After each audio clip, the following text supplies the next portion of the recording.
Hey, New Hope, Aaron here. I have a big announcement and update for us. Our leadership team and staff have been meeting for a while now behind the scenes, planning and praying and preparing for what the future might hold for us as a church. And the things that we once thought were much further on the horizon are already here. So all that being said, we're aiming in May to move to 2 worship services on a Sunday morning. And so here's the big picture of what you can expect. The 2 services will be at 9 and 11:30, and in that in-between hour, we'll still have our life group. So we'll have the first service at 9 a.m., we'll have life groups at 10:15 a.m., and then our final service at 11:30 a.m. And that's the what. That's the big change that's coming that we're going to be gearing up for and ramping towards. And before I mention how you can help us with that, I want to explain to you the reasoning behind it, the why. Really, we think the why is more important than the what. The why is we want to be faithful. It's really easy for us to fall into the trap of growing for growth's sake, but that's not what we're after. Again, as our leadership team and our staff have been meeting and talking and working through these things for a while now, that's what we kept coming back to. Not just far off in the future, what happens when we get to this point, when numbers come, it's already here.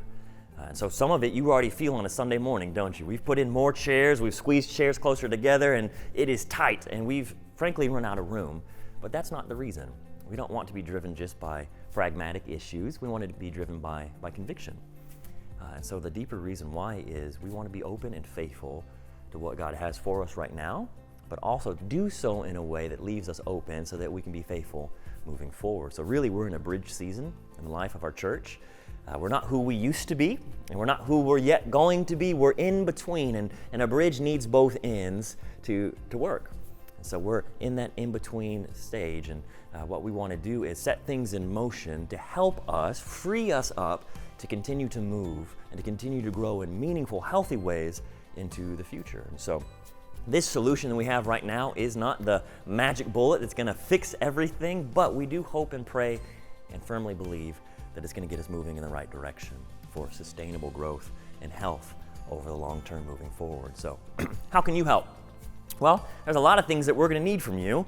This isn't just a top-down decision that we've come up with that you have to deal with.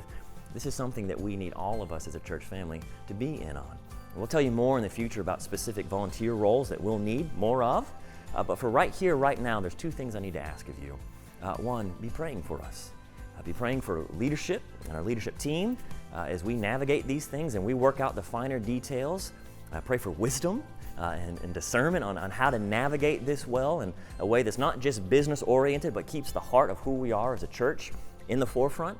But also pray for our church and the people that are already here, but also the people that God will be bringing to us that we'll be able to reach as we move in this new direction.